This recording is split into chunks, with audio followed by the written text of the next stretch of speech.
Alors, Baruch Hashem, j'ai eu l'occasion de faire plusieurs cours sur la paracha, concernant Rachel, concernant Yaakov.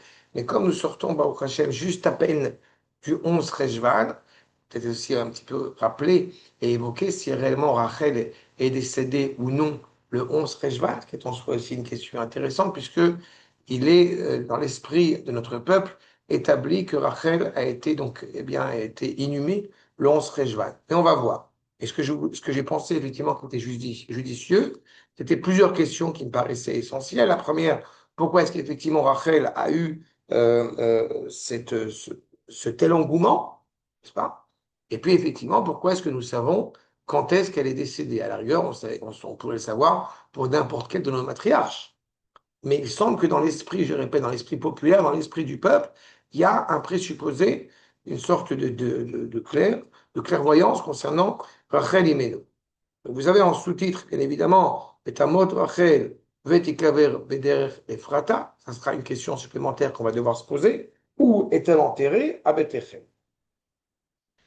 N'est-ce pas? Sauf que, petit détail qu'il ne faut pas oublier, pourquoi est-il à Bethléem? Un, pourquoi Bethléem et pas à Hebron? Deux, pourquoi dans le territoire qui aura pour vocation d'être la tribu, n'est-ce pas, je rappelle, de Yehuda. Bethléem appartenant à la tribu de Yehuda, donc le fils de Léa, et pas enterré à Shiloh, par exemple, ou ailleurs, le cas dans le territoire de Éphraïm, de Ménaché, en tout cas de ses petits-enfants, les fils de Yosef, ce qui aurait été beaucoup plus cohérent et beaucoup plus logique. Pas de la même manière, par exemple, que Caleb Ben Yefouné, eh bien, va faire la demande d'être enterré à Hebron, mais Hebron appartient au territoire de Yehuda, donc c'est cohérent. Bon, on va voir. C'est à peu près les trois questions qu'on va essayer de s'interroger ensemble. Vaïs où mi bet el, donc Yaakov Avinu est sorti de Bethel, Vaï od kivra taaretz, sans essayer de comprendre qu'est-ce que kivra taaretz, lavo Ephrata, pour venir donc vers Ephrat, va teled Rachel, va takesh be ledata, et elle va donc, et bien évidemment, une grossesse, un accouchement difficile et elle va en mourir. Vaï, Bakashata, Beledata, va t'omer là, Ameyaledet, Altiri, qui gamze l'arben. Ne t'inquiète pas, ton enfant n'est pas en danger, ce sera aussi ton fils, mais on parle de Binyamin, qui lui va naître, qui en soit une grande joie, mais malheureusement, Vaï, Betset, Nafsha, qui meta. Donc, un dernier souffle, et Rachel décède, Vatikrashmo ben Oni, elle a voulu même l'appeler dans un dernier souffle, Ben Oni, le fils, c'est une manière de ma, de ma pauvreté, de ma simplicité dans laquelle je suis, vers ville Karalo Binyamin, alors que Yaakov l'a appelé Binyamin. Non? Vous avez le poids. En réalité, euh, Bon, je pense qu'il a fait, pardon, il a fait parce que Danny, c'est peut-être pas très, c'est très ça. Il y a une problématique, si tu veux, par rapport à l'application. C'est-à-dire que pourquoi est-ce que c'est Benoni? On pourrait se dire parce que par rapport à la souffrance dont elle souffre. Et il l'appelle Benjamin éventuellement par rapport à ce que lui voit en lui. Mais il me semble qu'en réalité, on va le voir un petit peu plus tard, il n'y a rien de personnel dans le choix de Benoni chez Rachel. Ça va beaucoup plus loin. C'est-à-dire qu'elle a vu la destruction du Beth Amikdash. Il y a une implication qui est derrière. D'accord? Je n'ai pas compris. Raphaël a vu la. Destruction du Beth Amikdash Oh, en Benjamin. parce qu'il va bien nous les Benjamin, c'est le territoire du Beth Amikdash. Mm. Et on va y revenir. Pour l'instant, je ne vous livre pas trop les. Au fur et à mesure, on va essayer d'avancer. Mais Tamot Rachel, donc Rachel décède, Vatikaver, Vaderer, Ephraim. Elle va être enterrée sur le chemin. Ibet Lechem. Sur le chemin du retour de Yaakov en Eretz Israël, on pourrait tout de suite s'interroger en se disant, et donc Rachel est enterrée en dehors d'Eretz Israël. Non. L'endroit où elle va être enterrée est pleinement Eretz Israël. Pas. C'est profondément navrant qu'on est obligé de passer par des murs de chaque côté de nous quand on va à Bethléem aujourd'hui, n'est-ce pas? Mais il n'en demeure pas moins qu'il y a eu une supplication pour ne pas abandonner le tombeau de Rachel. Je suis particulièrement chagriné qu'on ait abandonné Bethléem tout court. N'est-ce pas? Mais c'est un sujet aussi, encore une fois, vaste. Bref, on reprendra bien ça aussi très bientôt. Vaïtsev Yaakov, Matseva, donc Yaakov fait une tombe, Al-Kivrata, Al-Gvurata, pardon, donc sur sa tombe, ou Matsevet Kever Rachel, Adayom, donc il est clairement inscrit là où est décédée Rachel, là où elle a été inhumée. Il y a une petite question qui m'interroge tout de suite, bon, c'est douloureux, c'est attristant. À quelle période de l'année c'est? On n'a pas précisé ici dans les versets quand est-ce qu'elle est décédée. On sait cependant cette expression de Kivra Ta'aretz. Que va nous dire Rashi? Bisman Sha'aretz, maintenant numéro 2, Bisman Sha'aretz Chalula Umenukevet. La terre, n'est-ce pas, semble-t-il, elle est sèche. D'accord? Il y a des trous, elle est. L'hiver est passé, Ve'asharav Adain Loba. L'hiver est derrière nous et un vent chaud n'est pas encore arrivé. Ce qui fait que la terre, elle est dans cette situation plutôt sèche. On a un petit problème. Tu as très bien compris. Dans le Midrash, Yalkut Shimonim, accord numéro 3, Benyamin, Nolad, Peyud, Aleph, et Marcheshvan. Benyamin est né au début de l'hiver. Seulement Rachel, elle était décédée entre Pessah et Shavuot. Un petit problème, non? Oui, non. Moi, que ce soit pas plus tard. Si, si. Je vous laisse en suspens pour cette question, on va y revenir un peu plus tard. Mais vous comprenez qu'il y a deux avis. C'est ça qui est déjà indiqué.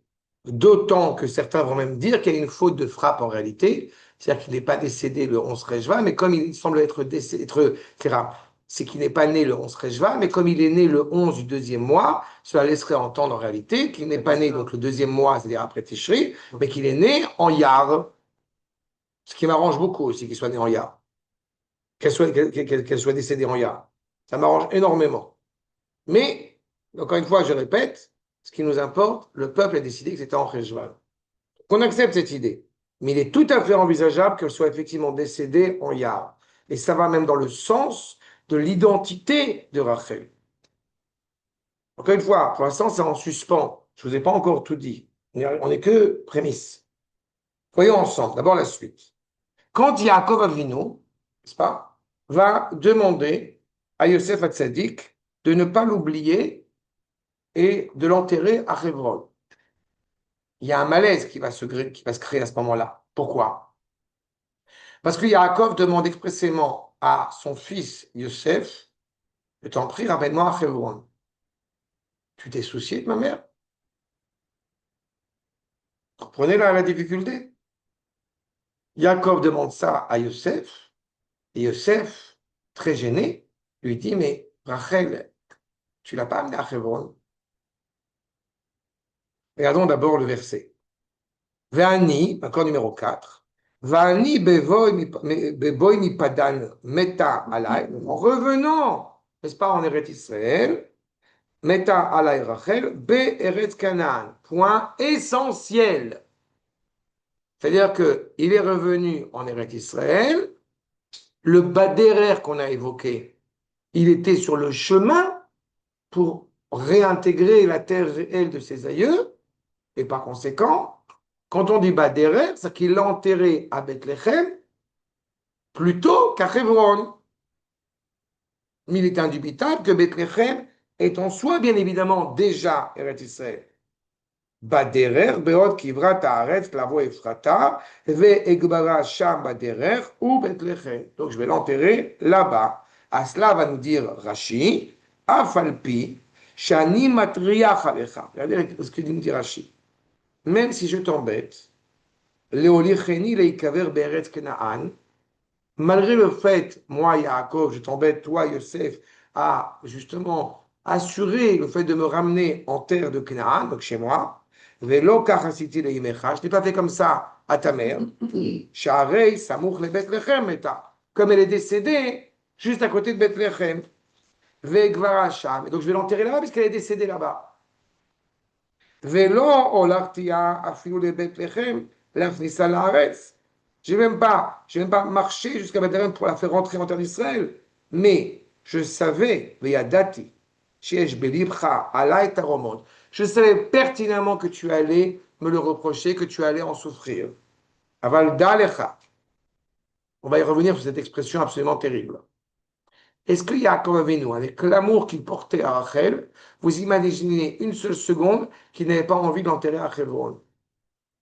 La réponse est dans la question. Pourquoi dans ce cas-là, il n'a pas enterré à Hebron? Effectivement, elle doit répondre.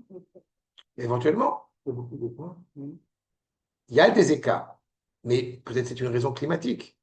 S'il fait Ah, particulièrement on chaud, ne peut pas garder le corps pendant. exactement, c'est compliqué de la ramener. Mais ok, alors, tu l'as pas ramené entre Pessah et Shavuot. Maintenant, on est en Cheshvan, tu peux la ramener. En fait, ça donne une solution à la controverse de savoir s'il est décédé en Cheshvan ou en Yar. Même s'il est décédé en Yar, disons que c'est particulièrement chaud, maintenant que c'est plus reposé, c'est plus certain, puisque tu avais dans l'intention, n'est-ce pas, de l'enterrer à Hebron, alors enterre-la à Hebron. Mais Yaakov dit quoi? Et Rashi nous reprend le terme. Aval dalecha, troisième ligne de Rashi, shalpi adibur kavarti hasham. T'as pas compris? Akadosh Baruch Hu m'a enjoint, m'a interdit de l'enterrer ailleurs. Akadosh Baruch Hu m'a dit qu'il fallait l'enterrer à Bethléem et pas à Hebron. J'aurais voulu l'enterrer à Hebron, mais Akadosh Baruch Hu ne me le permet pas. Kavati Sham, c'était la Ezra, l'Evanea. Pourquoi? Pour qu'elle serve d'aide à ses enfants. Chez Igla, Otam et Vuzradan. Quand Nebuzradan, le chef d'état-major de Nebuchadnezzar, va renvoyer l'âme Israël en exil, exactement, la présence de Rachel va s'avérer essentielle. Va y ouvrir des chemins, passer sur ce chemin-là. Yatzta Rachel, al kivra vebocha umevakeshet alehem rachamim. En fait, c'était impératif que Rachel elle soit enterrée là-bas pour pouvoir prier pour l'âme Israël, pour pouvoir demander la miséricorde auprès d'Akadosh Baruch Hu au moment où l'âme Israël va être expulsée de sa terre. Donc, la volonté d'Akadosh Baruch Hu, c'est de montrer la présence essentielle de Rachel sur le chemin de l'exil ou alors sur le chemin du retour. D'accord? Je dis, ou sur le chemin du retour, point d'interrogation. Est-ce que c'est celle qui va pouvoir prier quand on part en exil, ou au contraire, celle qui va prier quand on revient en Eretz Israël? On va voir. C'est l'un ou l'autre. On va voir. Le commentaire de Rashi, ou les deux, exactement. Le commentaire de Rashi par le Maharal de Prague. Vous voyez ce qu'il nous dit? Deim loken, lama utzrach Yaakov, je reprends. Pourquoi était-il nécessaire à Yaakov de répéter là où a été enterrée Rachel et dans quelles conditions elle a été enterrée? C'est justement pour cela qu'il le dit à Yosef. C'est-à-dire qu'il y a une nécessité à ce moment-là de le dire à Yosef. Deim lochen, si ce n'était pas le cas, pourquoi avait-il besoin de répéter et d'expliquer à Yosef ce qui vient de se passer? Des gammes, Yosef vient d'acheter l'onique veraba. Yosef aussi savait qu'elle n'avait pas été enterrée en Eretz Israël. Caché des lama, lo amar Yaakov, c'est le Yosef, keshe ishbiu ala kvura.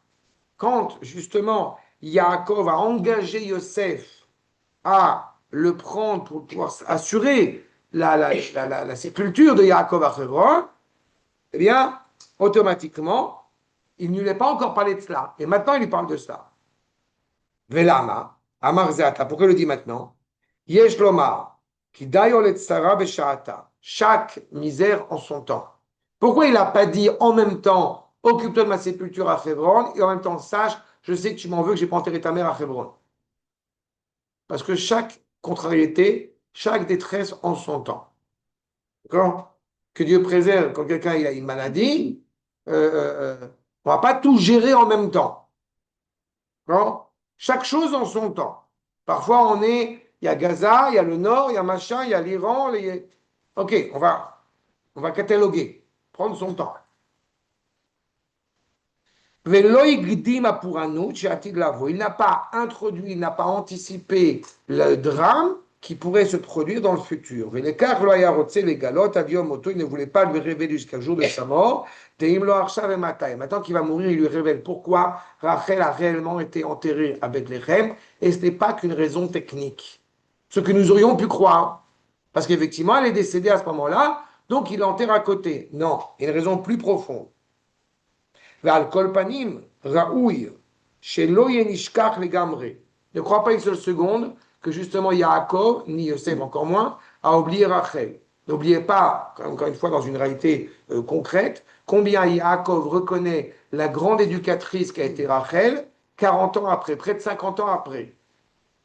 Ça fait 50 ans qu'elle est décédée au moment où Yaakov s'exprime comme cela. Et pourtant, il évoque le souvenir de Rachel avec beaucoup de vitalité.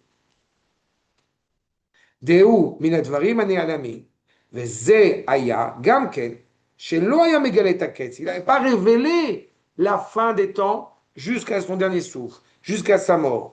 דהים לא כן, דהים לא עכשיו, ומתי? Justement, il va, dans ce cas-là, occupe-toi de la rentrée en Eretz Israël. Et comme on a dit, il était évident qu'elle était enterrée en Eretz Israël, n'est-ce pas? Mais elle n'a pas été enterrée là où on aurait voulu qu'elle soit enterrée. Regardez ce qui est en gras. Afalgav, Tevadai Beres Nigveret. Elle a été effectivement enterrée en terre d'Israël, ainsi qu'il est dit, Meta Alay Rachel Beres Kenaan. Donc elle est en terre de Canaan. Que Dieu préserve, elle n'est pas un étranger. Et là, vous savez qu'on a d'autres. J'ai acheté un ouvrage à Cholamoed Sukkot sur tous les endroits, on va dire, saints au Liban. Yona est enterré au Liban, par exemple. Yona Hanavi. C'est pas en plus le Liban, c'est Israël, bien évidemment. Mais pour le moment, provisoirement, cette partie-là du Liban, malheureusement, elle est sous souveraineté libanaise. Il y en a qui sont enterrés en dehors du Liban, je raconte. Oui, mais encore une fois, à part Yecheskel, qui est à la frontière de l'Euphrate là-bas, qu'il faudra aussi récupérer, mais attaché. Quand je dis récupérer, c'est pas transférer la dépouille, c'est transférer les Irakiens, bien sûr. J'avais compris. Oui, donc il n'y a pas de... D'ailleurs, il y aura un Twitter. Oui, comme je suis... Là, Mais, là, on a un tweet sur. Mais ça m'amuse. Maintenant, ça m'amuse. Maintenant, je reviens. Et là, Rotzelomar, chez l'eau, les Eretz Miushevet. Je ne l'ai pas fait rentrer sur une terre, encore une fois, construite, assaisie. L'Achnissa, les Bethléem, l'Aïr. Je ne l'ai même pas rentré dans la ville. Je l'ai enterré à l'entrée de la ville. Aval Dalecha, mais sache-le.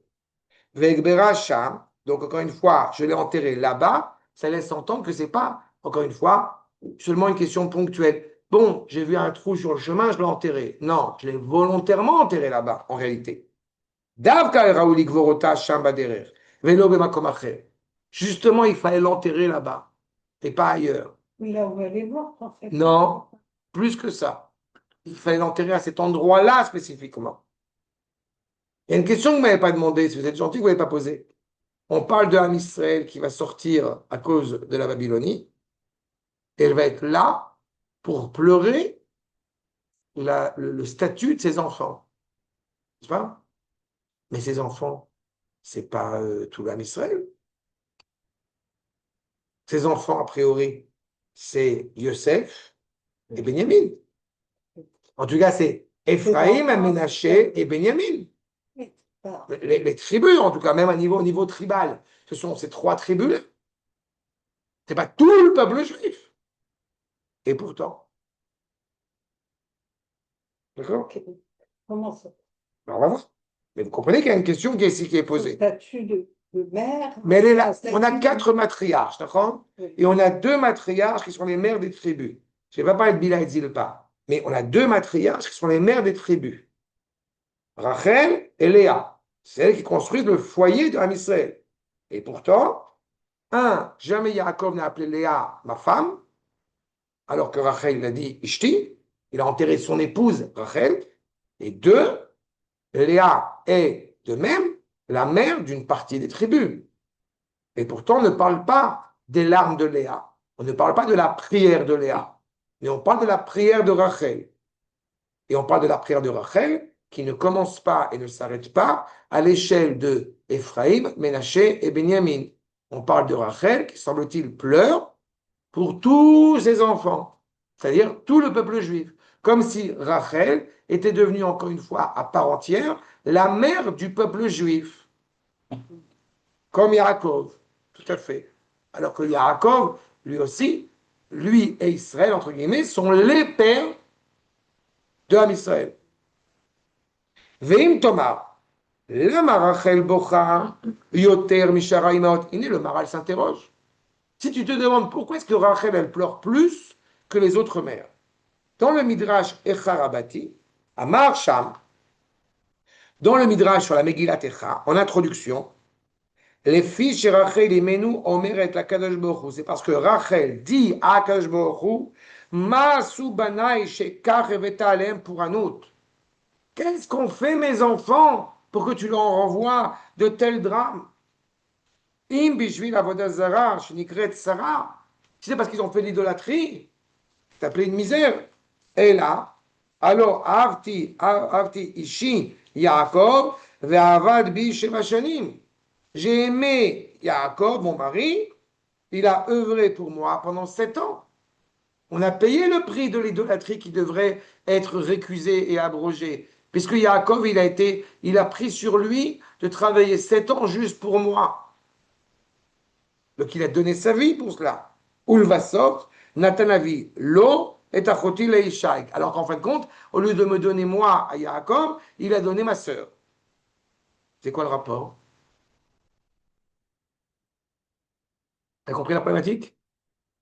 Quel rapport entre le fait, pour pouvoir être l'avocate de Ham Israël qui a fait de l'idolâtrie, d'évoquer le mariage différé de Rachel et de Yaakov? Réponse toute simple. Rachel, elle a cette particularité de s'être mise en retrait.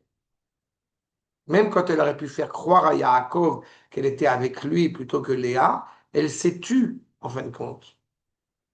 La seule chose qui lui a importé, c'est de ne pas faire honte à sa sœur. N'est-ce pas? Ouais, c'est pour ça qu'elles ont fait avec elle pour être. On va voir. Mais il y a cette idée elle a, semble-t-il, un mérite particulier dans son investissement pour le peuple tout entier. Vekibalti ahavati, j'ai reçu pleinement l'amour de mon mari, ou ma sarti simanim lachati, j'ai transmis des valeurs à ma sœur.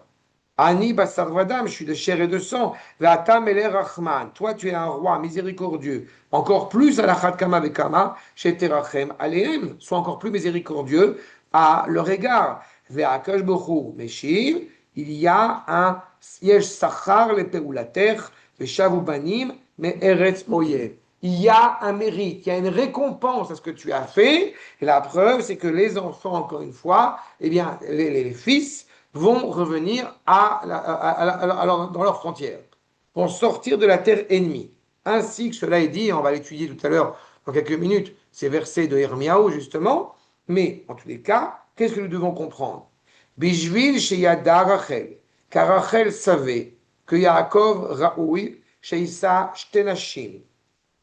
Elle savait que Yaakov était habilité à épouser 2 femmes.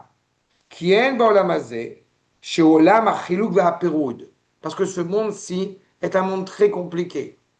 Où on est dans la conception de Yaakov, ou on est dans le prisme de Esav. Peut-être les deux ensemble, c'est très compliqué. Ou on est en haut, ou on est en bas.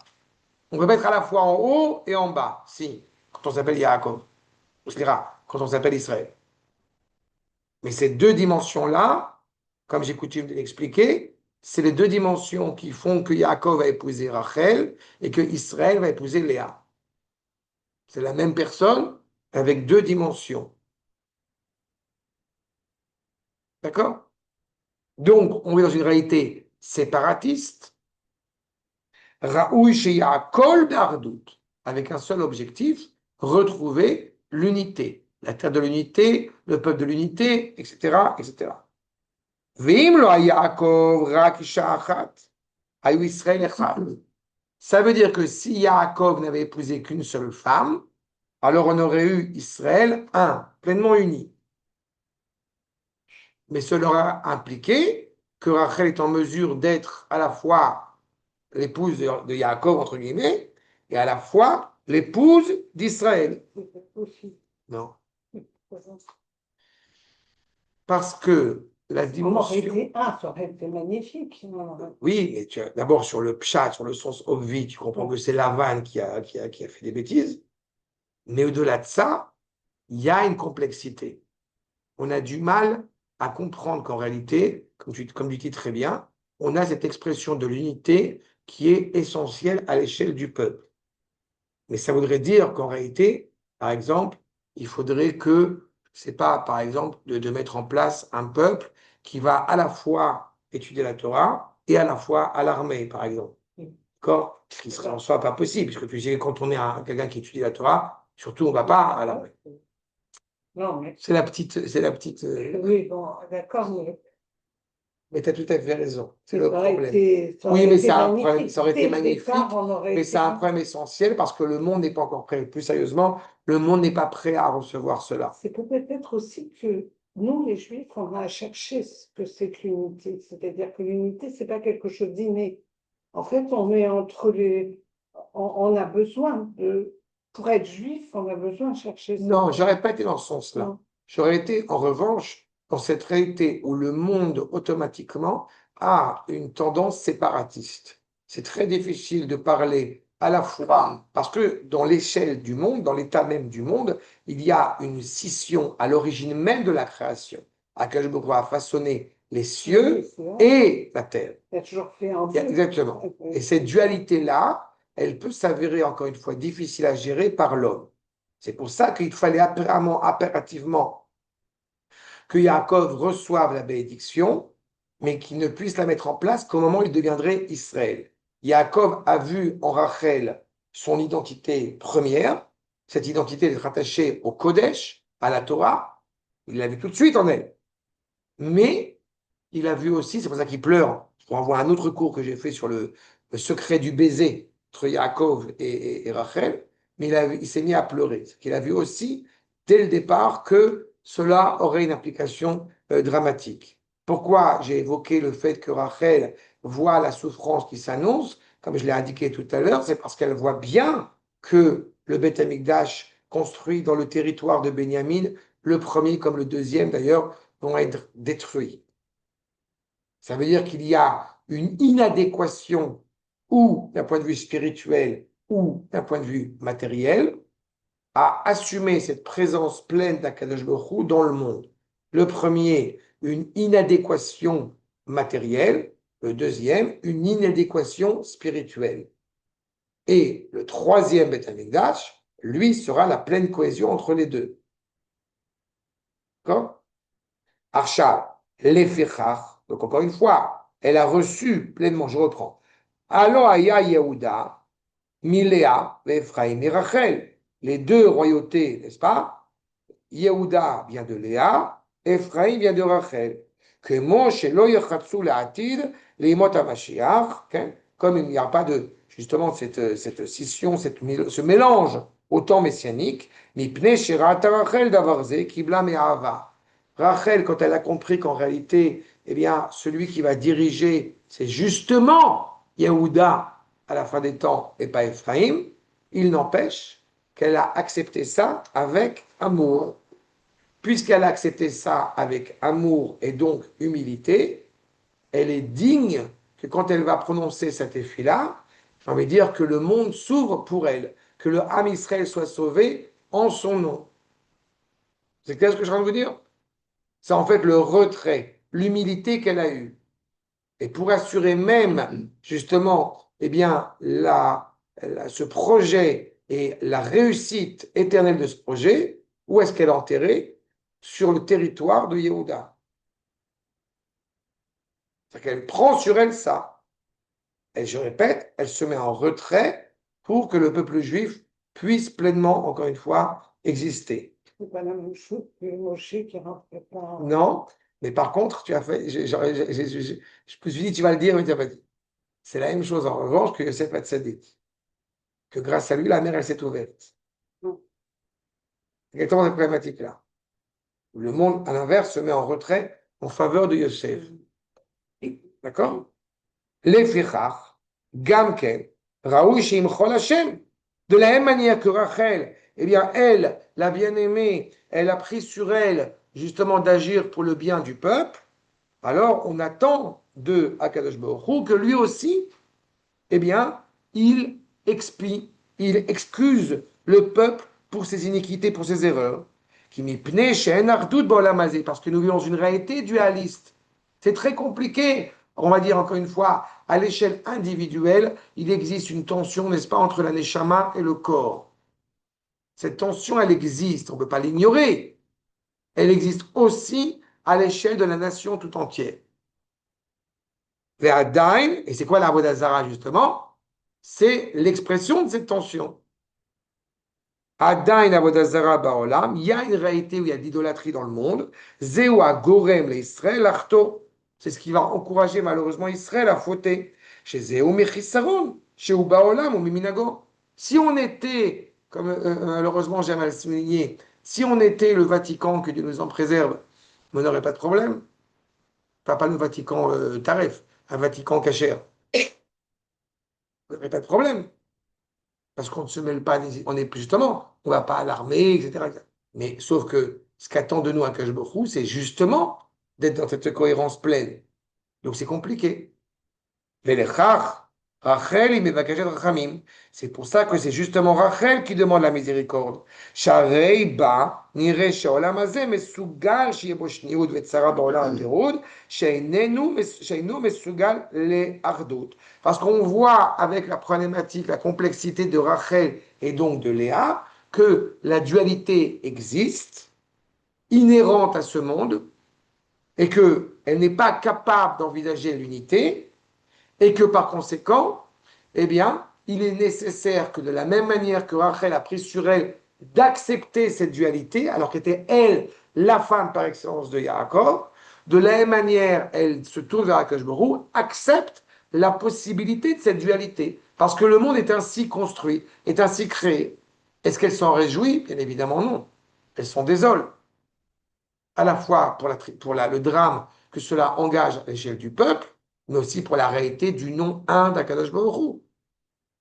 C'est elle, je vous rappelle, c'est un autre cours que j'ai eu l'occasion de donner, c'est elle qui a pris les idoles de son père. Justement, pour essayer de détruire cette idolâtrie, pour l'empêcher d'avoir une influence sur le Dieu un. Mais nous vivons dans un monde où la dualité existe. Donc on ne s'en sort pas. Si cette dualité, elle existe, comment peut-on nous libérer? Comment peut-on s'en sortir de cela? Vaste inquiétude. Regardez les versets de Hermiaou. Shimud Varashem. Écoutez bien. Shimud Varashem Goïm. Écoutez bien. Eh bien, chers frères. Eh bien, chers Goïm. Ce que vous allez vous prendre dans la tête. Vayigidu Baïm Bamerchak Vayamru. Chacun dit encore une fois. Akadosh Baruch Hu. Mazré Israël. C'est quoi Mazré? Il les a éparpillés façon puzzle dans le monde entier. C'est la Zrot Ameler. Jeté, tu sais. Mazré Israël. On était totalement éparpillés. Yekabetsenu ou Shamuro, Keroé et Dero. On va être totalement éparpillés et pourtant, eh bien, Akash Baruch Hu va nous rapprocher, va nous ramener. Pourquoi? Parce que Hachem garde son troupeau. C'est lui le berger. Et Akash Baruch Hu ne permet pas à son troupeau d'être éparpillé comme ça pour l'éternité. À qui il se tourne pour dire cela? Au Goïm. Parce que Akash Baruch Hu libère son peuple. Kipada Hashem et Yaakov. Il a libéré Yaakov ou Gaalo Miyad Chazak Meno. Comme Yaakov a libéré Yaakov de celui qui est plus fort que lui, de Esav même.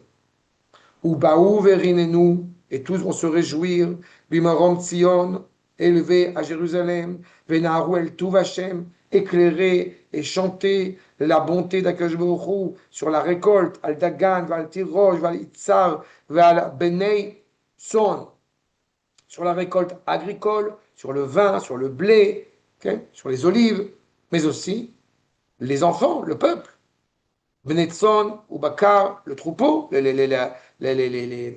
bovins et les ovins, Benetson ou Bakar, Vaïtan Avsham, Kegan, Ravé, et leur âme, si je puis dire, était comme un jardin abreuvé. Encore une fois, on vit l'extase d'être heureux. Velo Yosifu, les Dava Od, et on ne sera plus inquiet, on ne sera plus inquiété, on ne sera plus en stress. À ce moment-là, Az tismach betula. C'est qui la betula? Vous savez qui c'est? C'est Israël. Betula Israël. On est revenu à une revirginisation. On revient à la jeune fille, la jeune femme, la jeune fiancée d'Akadosh Baruch Hu. C'est pas clair. Qu'est-ce qui n'est pas clair jusque-là? C'est la betula qui t'a. Je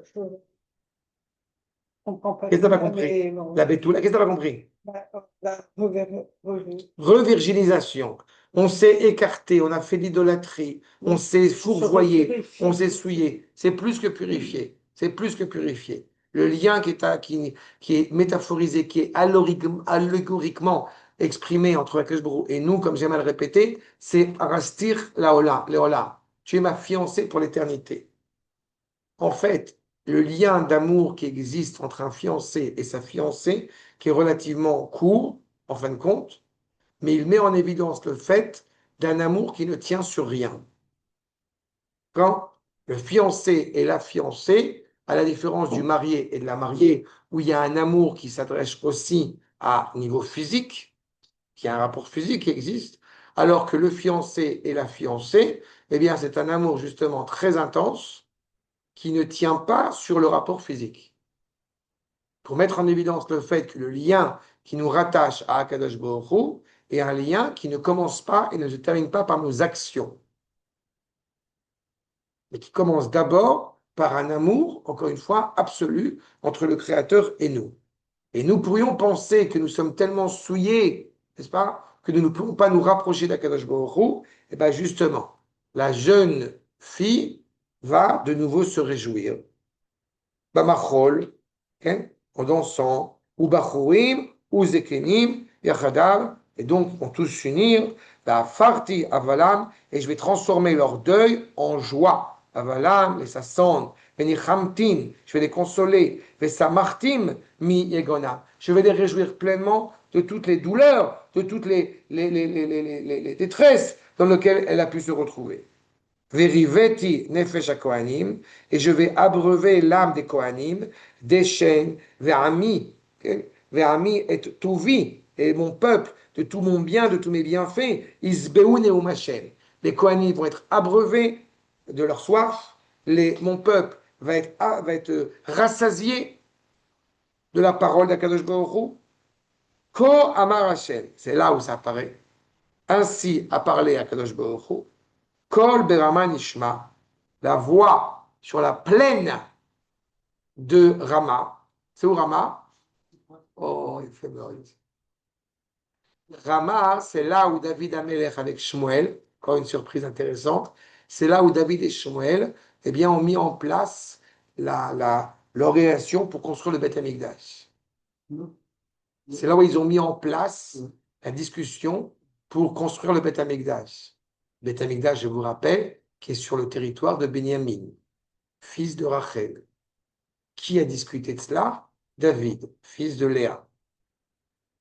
La parole d'Akadosh Baruch Hu qui est tenue avec force à Rama, tous les pleurs, toutes les larmes qu'a versé Rachel, mais va Kalbanea, qui refuse, mais elle refuse de se consoler, qui n'est plus ce fils qu'elle a tant choyé, qu'elle a tant aimé, qui est parti en exil. Ko Amar Hashem, ainsi dit avec douceur à Kadosh Baruch Hu, sèche tes larmes, mini colère mebechi, empêche-toi de pleurer. Pourquoi? Et tes yeux d'avoir des larmes. Venaich medima. Pourquoi? Il y a une récompense, il y a un mérite à ce que tu as fait, à ce que tu as agi. Yesh Sachar le Peuloter. Ainsi s'exprime Neum Hashem. Ainsi parle Akadosh Baruch Hu. Grâce à toi, Rachel, tes enfants vont revenir chez eux. Neum Hashem, Shavu mi Eretz Oyev. Je me permets avec émotion. On ne peut pas être insensible quand on dit ça. J'ai envie de dire dans le contexte dans lequel nous nous trouvons. Sèche tes larmes, les otages reviennent. Si je te le dis, du territoire ennemi. Le Yesh Tikva, qui a de l'espoir à la fin des temps, la Chaïter, Neum Hashem, et Shavu Banim, les Gvulam. Non seulement on va revenir de la terre de nos ennemis, mais on va réintégrer nos frontières. Grâce à qui? Grâce à ces larmes qu'a versées Rachel. Ça veut dire que la femme, par excellence, elle aurait pu demeurer passive. Il y a parfois comme ça un rapport très méprisant et très dépréciatif à l'égard de la femme. Elle est passive. Elle est dans le coin. Elle est derrière. Elle est en retrait. Non, mais volontairement, j'utilise un terme passif. Parce qu'en réalité, on découvre là, et on va le voir tout à l'heure dans le Midrash, un Midrash supplémentaire, que Avraham a essayé de prier. Yitzhak a essayé de prier. Yaakov a essayé de prier. Mais la prière qui était entendue dans toute sa force, c'est la prière justement de Rachel. Elle a cette capacité, de par justement ce retrait, qui n'est pas un retrait passif. J'aime à rappeler que la pierre qui est sur le sacerdoce, le pectoral du Cohen, la pierre qui est rattachée à la tribu de Benjamin, c'est le jaspe. En hébreu, yashp. Que vont dire les Chachamim? Yesh pe. Être pudique, c'est pas ne pas parler. C'est parler quand il faut. C'est être là quand il faut, au moment opportun. Il y a une bouche, yesh pe. Mais on ne parle pas n'importe quand, n'importe comment. C'est le cas de Shaoul, c'est le cas de Mordechai, c'est le cas de Esther. J'ai fait tout un sujet là-dessus sur justement la capacité de se taire de la part de Esther. Reste en son temps, on pourrait dire chaque parole en son temps. Exactement. Mais elle est capable de prendre sur elle, pas de se désolidariser, ni de... Exactement. Et c'est ce qui va faire que Ruth, je vous renvoie à un verset bien célèbre, Vayomru kol ha'am, accord numéro 8, tout le peuple qui se trouve aux portes, c'est entendu aux portes, à ce moment-là on n'est pas encore à Jérusalem, on est aux portes de Shiloh, Ve'azekenim adain, edim, pardon, et les anciens, les maîtres, sont témoins que Akadosh Baruch Hu a donné cette femme, Ruth, donc à Boaz, Abba el Beitecha, Kerachel ou Chelea, Asher Banu, Shtem et Bet Israël. Vous avez un problème? Pourquoi Kerachel ve Kelea? D'abord, la fille aînée, c'est Léa, c'est pas Rachel. Et pourtant, on dit Kerachel ve Kelea. Premier point. Deuxième point, vous avez certainement remarqué qu'il n'y a pas écrit Shtehen. Il y a écrit Shtehem. Ça veut dire qu'il y a un comportement, entre guillemets, de la part de Rachel et de Léa, qui a été, si je me peux mettre une expression un peu comme ça, elles ont eu un comportement masculin. C'est-à-dire quoi un comportement masculin?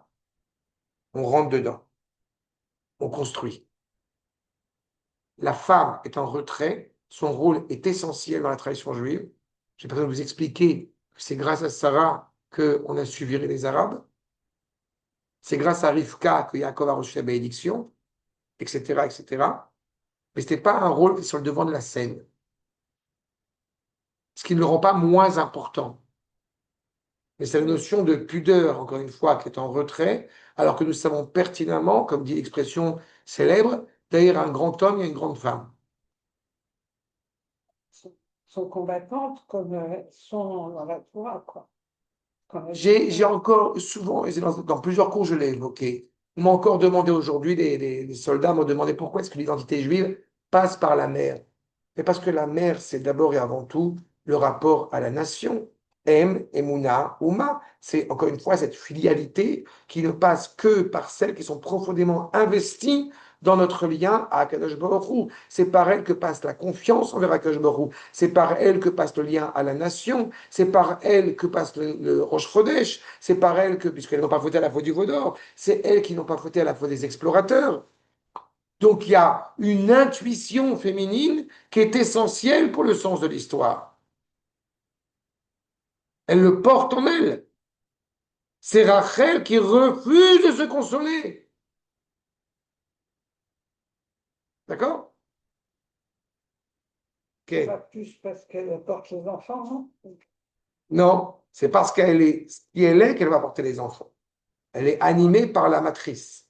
Donc elle est animée par la miséricorde naturelle. D'accord? J'avais déjà expliqué cette problématique-là. L'homme l'acquiert, chez la femme, c'est quelque chose d'absolument d'inné. C'est naturel en tant que tel, évidemment, d'être animé par une matrice. Et on veut casser cette nature féminine en essayant de remettre en cause quelque chose qui est d'une grande noblesse, le fait, encore une fois, d'avoir des enfants. Il n'y a rien de plus scandaleux dans le monde occidental de dire la femme, c'est quoi? C'est juste pour apporter des enfants. D'abord, c'est pas quoi, c'est pas n'importe quoi. C'est pas mal, quoi. Moi, je vais m'apporter des enfants, c'est pas une tare en soi. C'est quoi cette conception? Attends, si effectivement, aux yeux du mari, la femme est totalement dépréciée, justement parce qu'elle apporte des enfants, bah, il y a un problème chez le mari, il n'y a pas un problème chez la femme. D'accord? On est quand même censé, en plus de ça, évidemment, surtout dans le couple moderne, c'est un sujet à part entière, porter aide constamment à son épouse dans cette réalité-là, où on ne vit plus comme dans le passé, où la femme travaillait que à l'intérieur et ne travaillait pas à l'extérieur. Aujourd'hui, la majorité, comme vous le savez, des femmes travaillent à l'intérieur et à l'extérieur. Il n'y a, rien plus- il y a pas de plus, il y a rien de plus abject.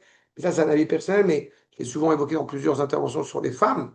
Il n'y a rien de plus abject à mes yeux que de dire à une femme, tu ne fais rien. Parce qu'elle ne travaille pas en dehors de la maison, donc elle ne fait rien.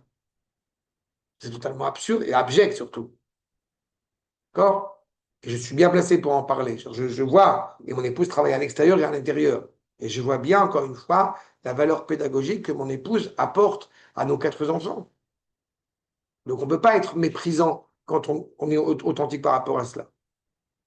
En tous les cas, vous avez donc clairement, vous voyez la question que je viens de poser sur la place justement de Kol Berama, sur la place de Bethléem.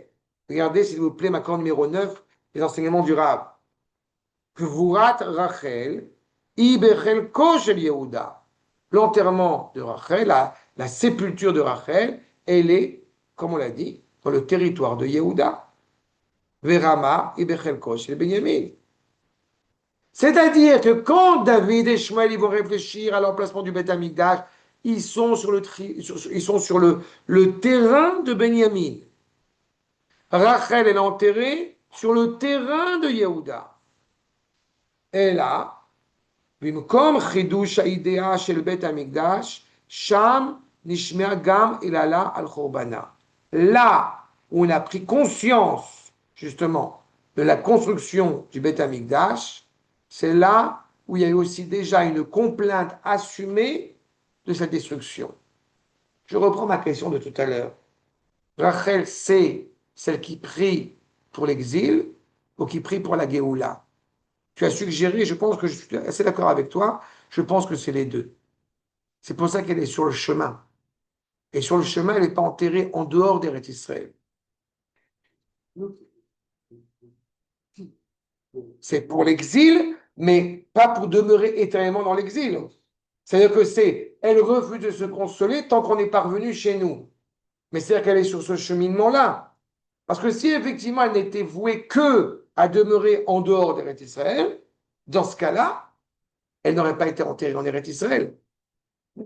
Yosef Hatzadik, dans la même problématique. Dès que Yosef est né, Yaakov dit, ça y est, on rentre à la maison. Il ne s'est pas posé la question pour tous les autres enfants. Elle prie, et bien évidemment pour la Géoula, mais elle est là pour demander, pour supplier la miséricorde d'Akash Baruch Hu en ces temps d'exil pour nous ramener à la maison. D'accord? Regardez la suite. Rashi, ma corde numéro 10. Là, je vais aller très vite parce qu'en réalité, J'ai rapporté plusieurs commentateurs qui vont tous dans le même sens. Rashi, les fiches Shera, Yaakov, Shetie, Melava et Israël Bagalout. Elle va accompagner le peuple juif en exil. Les Fichach Kavra Sham. C'est pour ça qu'il l'a enterré là-bas. Traité de Psachim, la Gemara, accord numéro 11. Rachel Nigbera Baderer, Kedeshetevakesh Rachamim, Al Banea Bagalout. Pareil, demander la miséricorde pour ces enfants qui sont en exil. Rabbi Nachman de Breslev, l'écoutez Moharan. Rachel Yahem Shebochal Banea. Rachel est la mère par excellence qui pleure pour ses enfants. Et justement, Davka, Bechi Shelehem, Poteach Share Shamayim. Les pleurs d'une mère sont ceux qui vont ouvrir les cieux, les portes du ciel, si je puis dire. Kol Tfila, nous dit le Rav, Shel Am Israël, Overet Derer Kever Rachel. Toute prière que le Am Israël il va prier pendant 2000 ans passe par la tombe de Rachel. En fait, je permettrai de vous suggérer une formulation personnelle. Il faut passer par Bethléem pour aller à Hebron. Et il faut passer par Hebron pour arriver à Yerushalayim. D'accord? C'est aussi clair que ça. Et c'est vrai au niveau spirituel et c'est vrai au niveau politique. Puisque vous savez pertinemment que Ruth va arriver à Bethléem, que de là-bas va sortir David pour arriver à Hebron, pour arriver à Yerushalayim. Plus nous aurons, encore une fois, malheureusement, Dieu, combien il faut le rappeler, plus nous éprouvons notre lien indéfectible à l'égard de Bethléem, cela prouve que nous sommes rattachés à Hebron. Et plus nous sommes rattachés à Hebron, plus nous sommes rattachés à Yerushalayim. Nous dit le Nefesh HaChaim, Kever Rachel ou Makom Shel Tfila. Donc là où Rachel prie, Rachel est, c'est là où on peut prier. Kisham Nishmata Omedet ou Mevakeshet Rachamim. Parce que son âme est installée là-bas et elle demande la miséricorde. Le Ramban, accord numéro 14. Yesh Omrim Shelo Ratza Yaakov le Kivra Bemarat HaMachpelah. Certains ont dit que Yaakov ne voulait pas enterrer Rachel au caveau des patriarches. Pourquoi?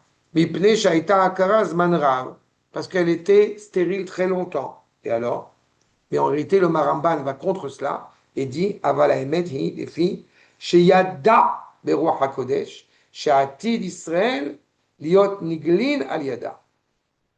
Elle savait, Yaakov Avinu, par un souffle d'expression de sainteté, que Israël serait en exil en passant par elle. En fait, grâce à Rachel, on n'oublie pas d'où on vient. D'accord? Qui a suggéré à Yaakov de rentrer en Eretz Israël quand ils étaient à Haran? Non. Qui a suggéré à Yaakov de dire on est prêt, ça y est, on s'en va, on n'a plus rien à faire ici? Oui, c'est Yosef, mais c'est les mères. Les mères ont été là pour dire ça y est, on y va. Pas? Regardez le midrash que je vous ai rapporté ici. On revient dessus, on a vu chez le Maharal, mais je voulais qu'on le voit dans le texte lui-même. Accord numéro 15. Marlo, les Yosef. Donc Yosef, évidemment, est profondément amer. Shema, ma shelo yechnast ota likvura, que tu n'es pas justement rentré, ma mère, Yaakov. Shema, onot akshamim aïta. Pourquoi tu n'as pas ramené Rachel à Hebron? Parce que c'était l'hiver. C'est intéressant ce qu'on va nous dire. Parce qu'on a dit qu'il était décédé, qu'elle était décédée peut-être en Iyar. D'accord? Si c'est la saison des pluies, c'est en Rejvan. Si la terre est sèche, c'est en été.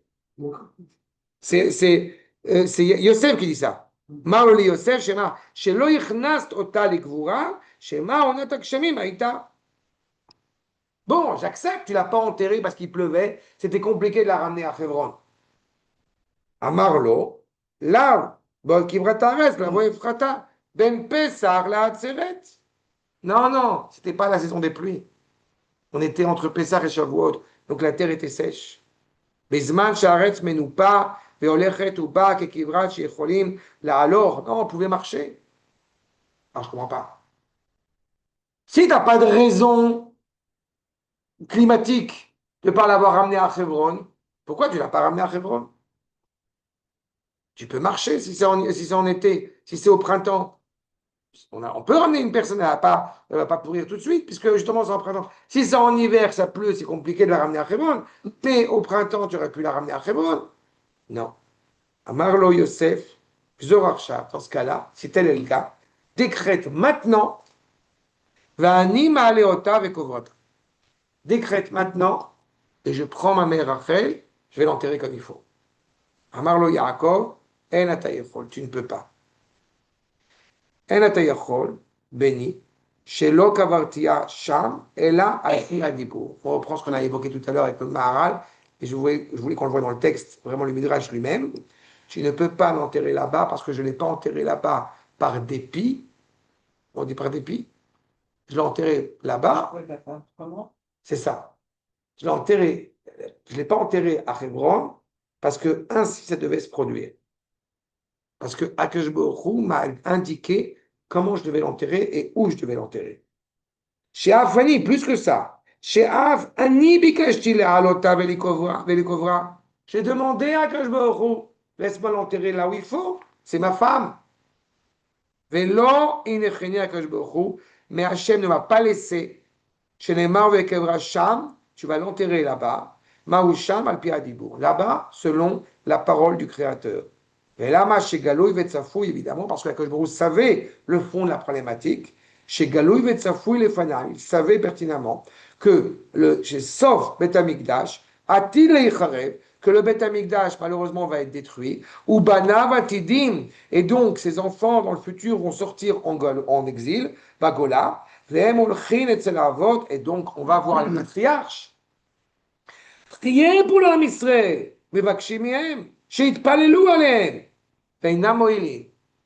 aussi grand soit-il, leur prière n'est pas suffisante. Abraham, Yitzhak, Yaakov, ça n'arrive pas à ramener les enfants en Eretz Israël. Abraham, Aleph, Yitzhak, Yud, Yaakov, Yud, ça ne suffit pas. Il faut rajouter un Resh. Ça vous rappelle quelque chose? Aleph, Yud, Yud, Resh. Abraham, Yitzhak, Yaakov, Rachel. Ça s'appelle le mois de Yar. Toi, je vous explique ce qui s'est passé au mois de Yar. Nous avons récupéré l'indépendance de notre pays. C'est-à-dire que nous retrouvons, les enfants de Rachel retrouvent leur cohérence en Eretz Israël. Et il est la pleine consolation consommée. C'est pas de moi ce chidouche sur le fait de dire qu'Abraham, Isaac et Yaakov c'est Chodesh Iyar, c'est le Bnei Issachar, le Hadmor de Dinov, bien avant Yom Ha'atzmaut. Mais je ne peux m'empêcher de faire un rapprochement bien évident. Il ne peut pas y avoir qu'un point sur Israël, il faut plusieurs points, il faut donc un chemin. On arrive à Israël, donc c'est pour ça qu'il faut que Rachel soit enterrée avec elle, parce que sinon, il n'y aurait que Évron. Or, Israël, c'est un ensemble de... Non. Il y a des limites, il y a une... Je suis désolé. Non, je n'aurais pas été dans ce chemin-là. J'aurais juste mis en évidence le fait que le peuple, il s'avère qu'il va devoir partir en exil malheureusement pour éviter l'implosion, mais il pourrait, hélas, demeurer en exil. Il pourrait oublier, voire même, ce qui serait une malédiction encore plus dramatique, il pourrait oublier qu'il est en exil. Quand Rachel demande la miséricorde, je vous rappelle toujours que la notion de miséricorde, c'est assurer la confiance dans celui qui est en face de moi pour l'avenir. Ce n'est pas du chesed, et ce n'est pas de la vigueur, et ce n'est pas de la rigueur. C'est la vertu de Yaakov qu'on retrouve chez Rachel. C'est Rachamim. Je sais qu'un jour tu vas mériter cela, même si aujourd'hui tu ne le mérites pas. Je sais que vous partez en exil, donc ça va être terrible, mais je sais que vous allez revenir. Si Rachel n'est pas là pour refuser de se consoler, on aurait peut-être pu s'oublier que Dieu nous en préserve en exil. C'est ce qui se passe. On l'a évoqué il y a quelques années, on étudiait ensemble la Megillat Echa. Le fait qu'on ne puisse pas se consoler, c'est en soi une consolation. Comment c'est possible? Parce que le fait que tu ne puisses pas te consoler, c'est-à-dire que tu entretiens le méfait de manière vitale, de manière réelle. Donc tu es assuré de revenir. Le fait que Rachel refuse cette consolation, de se consoler, c'est justement pour démontrer que le peuple juif, même s'il va devoir partir en exil, nous sommes assurés qu'il va revenir. D'accord? C'est clair? C'est clair? Ou c'est pas clair? Donc, c'est ça. Ribono sheolam, shema bekol bechirati. Entends la voix, reconnais la voix de mes pleurs, et sois miséricordieux verachem al banaï. Oh, tenli a onia sheli. Ou alors, donne-moi, on va dire ma pauvreté, donne-moi à quoi ça sert, ce que j'ai fait, tout de suite, à Kadosh Baruch Hu. Comme si Kadosh Baruch Hu, il avait peur de Rachel. Si tu ne donnes pas, alors redonne-moi ma pauvreté, mon état de tout de suite à Kadosh Baruch Hu, Shama Bekol Tfilata. De cela, évidemment, tous les pleurs qu'a versé, toutes les larmes qu'a versé Rachel. Arepisou, lama lo nichnesa imo legvoa. En fait, il a réussi, en citant cela Yaakov, à adoucir son cœur, à lui faire comprendre à quel point c'était justement nécessaire qu'elle soit enterrée avec les Bethléem. Cela dit, il y a une ambivalence à laquelle parfois on a du mal, j'ai envie de dire, à s'accrocher. On a parlé de dualité. Avant le jour, il y a l'obscurité. Là, on a quelque chose qui est un petit peu ambivalent. On a à la fois la naissance de Binyamin, donc on a à la fois l'assurance, pardon, l'assurance de la construction du futur Beth Amikdash et de l'union qui va sortir bien évidemment de Binyamin, grâce à Binyamin, entre Yosef et Yehuda, fils de Rachel et fils de Léa. Mais il n'en demeure pas moins qu'il y a une ambivalence de périodes, dirais-je, lumineuses et de périodes sombres. La naissance de Binyamin annonce en même temps la mort de Rachel. N'est-ce pas? Regardez ce que nous dit Makor numéro 26, le Al-Sher HaKadosh. Yadoua merabotenu, ki nolad ben bemishpacha, siman tov bekol hamishpacha. Quand est né un petit garçon dans une famille, c'est un bon signe pour la famille. C'est une réjouissance. Metechat mi amishpacha, tida kol amishpacha. Et aussi à l'inverse. Quand quelqu'un meurt dans la famille, c'est pas que le mari, voire plus que ça, quand on voit bien les soldats qui ont été décimés tout au long de cette année, malheureusement, c'est jamais que le couple, que les parents qui sont profondément bouleversés. C'est toute la communauté, c'est tous les gens qui sont autour. Veine, Baou Yachad, et là, dans la famille de Yaakov, sont venus en même temps, ensemble, la mort et la vie. Veine, Baou Yachad, Mitat Echad, Achad, pardon, Velidat Ben, et la naissance donc d'un fils. Amra, Bijou qui meta, parce qu'elle est morte. Mita Echad, Mishpacha, là, Siman Yafeu. On regarde la famille de Yaakov, Rachel décède. C'est pas un bon signe. Il est décédé, c'est terrible. Alken, Etikra, Shmo, Benoni. C'est un mauvais signe. Donc, encore une fois, elle souhaite appeler son fils Ben Oni. Kelomar, Itiaches à Ben, El Aninout. C'est le fils, je reprends, j'ai cherché le terme exact tout à l'heure, c'est le fils de mon endeuillement. C'est pas Onen. C'est le fils du deuil. Keilu nolad achar moti bezman aninut. Il va naître après mon endeuillement. D'ofen chez Ledato, titaken siman mitata, ve lo et tetiaches le nolad, kodem motam, d'ofen chez Lefer. En fait, Benjamin ne prend tout son sens que par ma mort. C'est terrible, non? C'est ça. C'est ça, il y a une répercussion dramatique. Ach Aviv, mais son père l'a appelé Benjamin. Lomar, she'afilu tityaches bemitata techila, ou Benjamin, shenolad beret Israël. Sauf que Benjamin, je vous rappelle, il a une qualité extraordinaire. C'est le premier fils, et le seul fils, qui est né en Eretz Israël. ça implique dans notre problématique que nous avons passé l'exil et nous revenons en Eretz Israël. Les douleurs de l'enfantement. Nous passons par des périodes compliquées, délicates, difficiles. On pourrait arriver à la conclusion de se dire, ça ne sert à rien, laisse-moi m'endeuiller tranquille. Il sort quelque chose d'extraordinaire de toute cette réalité dramatique dans laquelle nous avons pu nous trouver et nous pouvons nous trouver encore. Justement, parce qu'il est né en Eretz Israël. C'est ça, tout à fait, bien sûr. Il y a les douleurs de l'exil et les douleurs de l'enfantement. Elles peuvent sembler similaires, mais ne sont pas similaires.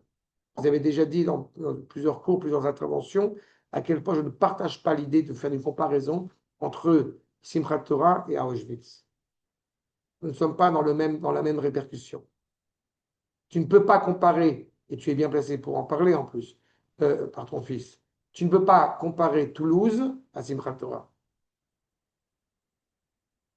Bon, les paramètres ne sont pas les mêmes. Vekalu chesed veikbar al smol shel siman mitata. La droite, la bonté d'Akadosh Baruch Hu, eh bien, va réussir à surmonter la dure rigueur, la dure justice de la mort de Rachel. Vous savez qu'il y a un phénomène qui n'est pas exclusivement à Israël, mais il y a un phénomène quand même qui est assez extraordinaire, c'est quand vous regardez les nouveau-nés, comment ils s'appellent. Et par exemple, vous avez tout un ensemble de séries de nouveau-nés, ces 2 dernières années, qui portent le nom, bien évidemment, d'un soldat qui a été décimé. Le nombre de choses, je repense toujours avec affection et émotion à quelqu'un de notre communauté, à Michaï, comme vous avez vu, certains, j'envoie la feuille sur la page de la semaine, toute la semaine, la traduction de ce qu'a écrit à Michaï, et c'est quelqu'un que j'ai connu, c'est un jeune homme de 23 ans que j'ai connu, et bref, c'est toujours très douloureux, mais de voir le nombre de choses qui sont vitales et qui renforcent le peuple, bien que ce soit sur le compte, justement, de ce don de soi qu'il a pu donner au peuple. C'est un petit peu cette ambivalence-là. On a la mort de Rachel d'un côté, mais de l'autre côté, nous arrivons à une pleine, encore une fois, délivrance. C'est ce qui est assumé ici. Justement, regardez la suite. Parce que ce rapport personnel entre Rachel et Binyamin, il faut le prendre, encore une fois, parce qu'on dit Rachel sur tous ses enfants, il faut le prendre à l'échelle de la nation tout entière. Cette douleur que nous traversons, et on pourrait s'enfermer dans cette douleur. Mais il y a une capacité qui suscite admiration dans le monde entier, c'est la capacité d'Israël à remonter la pente, à être constamment optimiste, en dépit, vraiment, au-delà de ce que nous vivons depuis 80 ans, si on regarde sur les 3000 ans que nous avons traversés, en dépit des drames que nous avons traversés, cette capacité à chaque fois, allez, on recommence. Vous savez que vous avez des jeunes hommes, des jeunes garçons, des jeunes bergers en Judée-Samarie qui ont planté leur tente, qui ont planté une maison, qui ont commencé à essayer d'avoir l'électricité, l'eau, sur ces territoires d'Eretz Israël, bien évidemment, qui ont un troupeau. Ils essayent d'empêcher certains villages arabes de se propager, de se développer de plus en plus là-bas. Vont arriver certains soldats sur la demande, quand il veut, de certains dirigeants, ils vont détruire la caravane, le campement. Et qu'est-ce qu'ils vont faire? Ils vont recommencer. Est-ce que quelque chose peut les arrêter? Bezrat Hashem, non. Comme on dit chez nous, Inch'Allah. Pourquoi? Parce que, encore une fois, ils sont rattachés à quelque chose qui est profondément juste, profondément noble. C'est ça qu'on est en train de dire. Chez Al Aninut Atida Leitonen al Israël, sur ce deuil, puisqu'elle va décéder, sur ce deuil qu'elle s'engage à prendre sur elle, sur ces pleurs qu'elle s'engage à verser en faveur d'Israël, Zarta les Ben, elle a eu le privilège d'avoir un fils, ce qui est souligné, chez Al Yada, grâce à elle, Yashuvu Meretz Oyev. Donc ces pleurs ont servi, ces pleurs ont été utiles. Et je vous rappelle, c'est l'édifice de Benjamin, c'est l'édifice de Mordechai. On ne se prosterne pas devant personne. Achaviv Karalo Benjamin. Chez על זכות בית המקדש, שני ושלישי, שנבנים על ידה, על שבכתה על חורבן ראשון. Grâce aux pleurs qu'elle a versées pour la destruction du premier Beth Amikdash, eh bien, nous avons l'assurance, justement, parce que ça va être Binyamin, que nous allons reconstruire le deuxième et le troisième, justement, qui va assurer la pleine délivrance, c'est la bonté. Je vous rappelle que la gauche, c'est la justice, la rigueur, et que la droite, c'est le chesed, c'est la bonté d'Akadosh Baruch Hu. Ben Yamin. Ki Benyamin ou Sod Geoula Shlema. Pourquoi? Parce que c'est celui qui va assurer, on parlait d'unité, c'est celui qui va assurer pleinement l'unité, qui est déjà, je te rappelle, évoqué en allusion dans la paracha de Vaïgash. Comme j'aime à le souligner, c'est Yehuda qui se tourne vers Yosef déguisé en pharaon, tu touches un cheveu de Binyamin, je t'éclate la tronche. Moi, fils de Léa, je suis prêt à donner ma vie pour sauver le fils de Rachel. Donc Binyamin va être clairement le point d'ancrage qui va réunir Yosef et Yehuda. Et ça, je vous renvoie à la série des cours qu'on avait fait sur la rixe entre Yosef et ses frères. D'accord? Et donc, Rachel Meta, Kedesh Etie, Em Achaya Bagalut. En fait, elle est décédée pour être pleinement vivante au moment de l'exil, pour que nous puissions justement revenir chez nous. En fait, c'est elle qui va ratifier cette unité. Regardez, juste pour terminer sur ces points. Un, le Rav Yosef, le Rav Soloveitchik, Rachel Yahem Asovet, elle est prête à souffrir. Imeyatseget et à Keev, elle est l'expression de cette souffrance, encore une fois, du peuple juif, à Galut Einar Akonesh. L'exil n'étant pas qu'une punition, mais un processus, encore une fois, d'engendrement, d'accouchement. Et la Ta'alir Leda chez Zeut Radasha. On devait partir en exil pour éviter l'implosion, c'est ce que j'ai souvent l'habitude de rappeler, mais avec une seule envie, avec un seul objectif, revenir en Eretz Israël. À l'échelle individuelle, quand le peuple se constitue, on doit descendre en Égypte. Yosef, il veut accélérer les choses. Pourquoi vite descendre en Égypte? Pour vite revenir en Israël. C'est clair? Regardez ce que nous dit le Rav, Makor numéro 18. Et je ne vous ai pas mis un numéro pour Oroth Israël, mais on va le voir ensemble. Alpi Omek Reshbono, Shelolam, selon la manière dont l'histoire, on va dire, est comptabilisée, est entendue et vécue.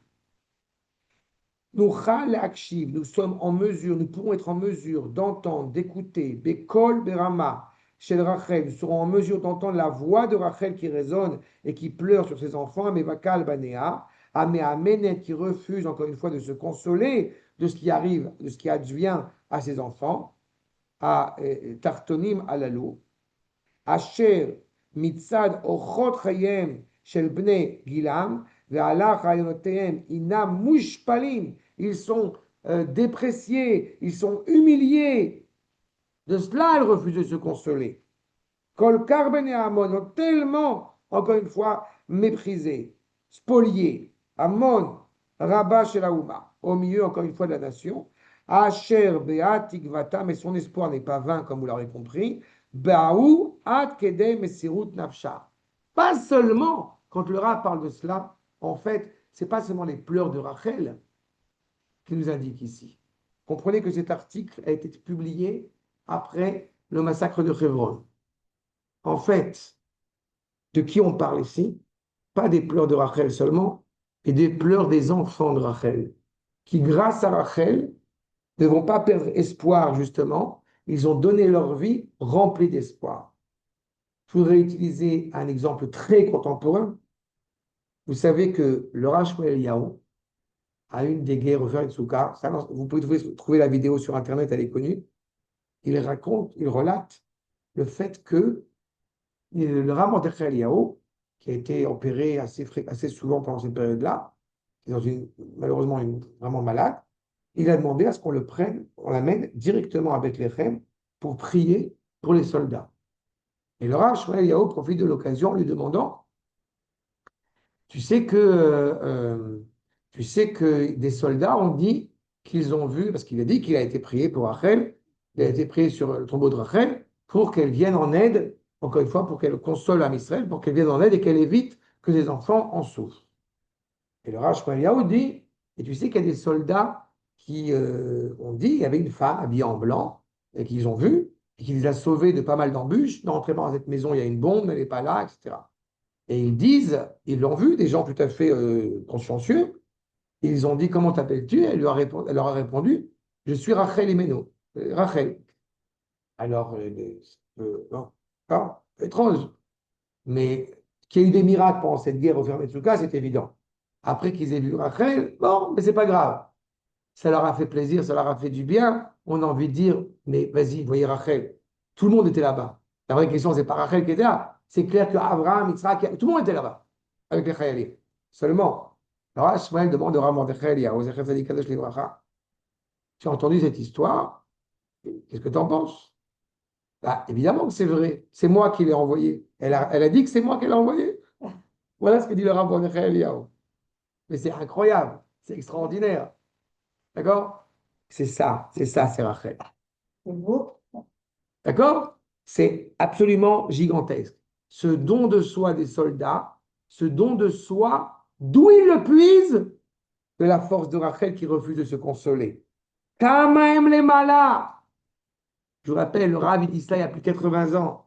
Combien ils sont élevés, combien ils sont hauts, combien ils sont animés par la sainteté de Malat, Kedoshim, Théorim, Kezohar, Arakia, Mazirim. Ils sont profondément élevés, profondément éclairants. Et ce don de soi-là, je répète, il le puise de la voix tellement qui nous fait trembler, cette voix sensible de Rachel qui a refusé de se consoler.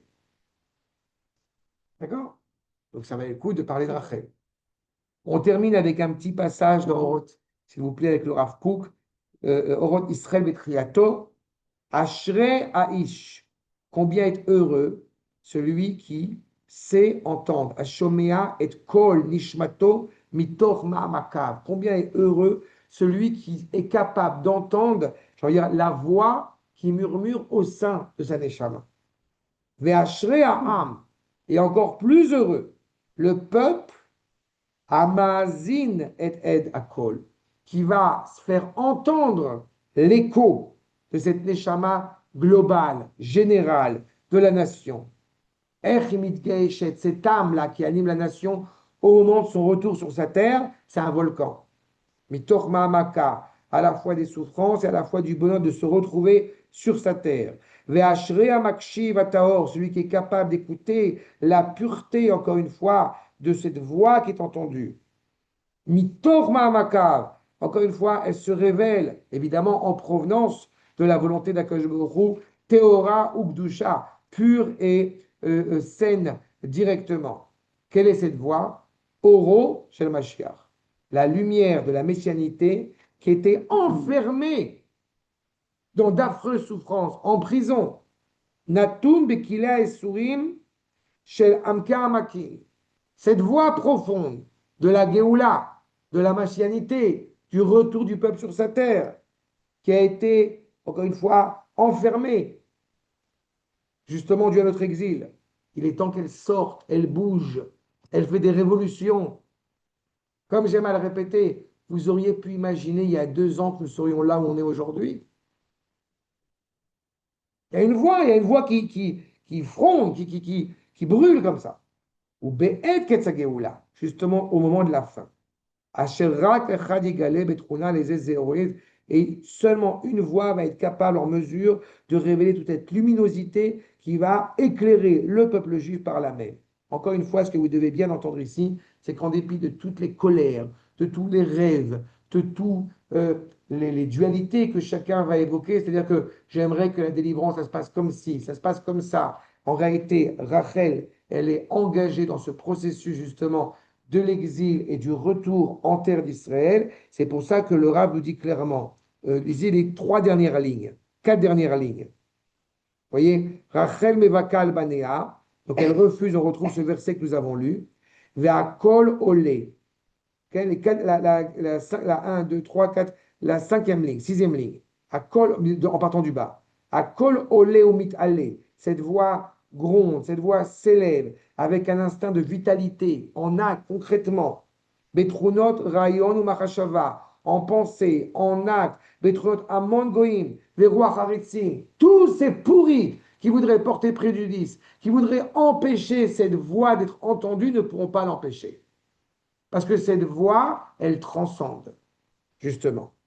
Betrunot nefashot kmehot, dans des qualités, dans des dignités humaines qui ont soif, qui s'engagent, qui sont ensemble, qui sont en train de vivre le rêve qu'ils ont évoqué pendant des millénaires.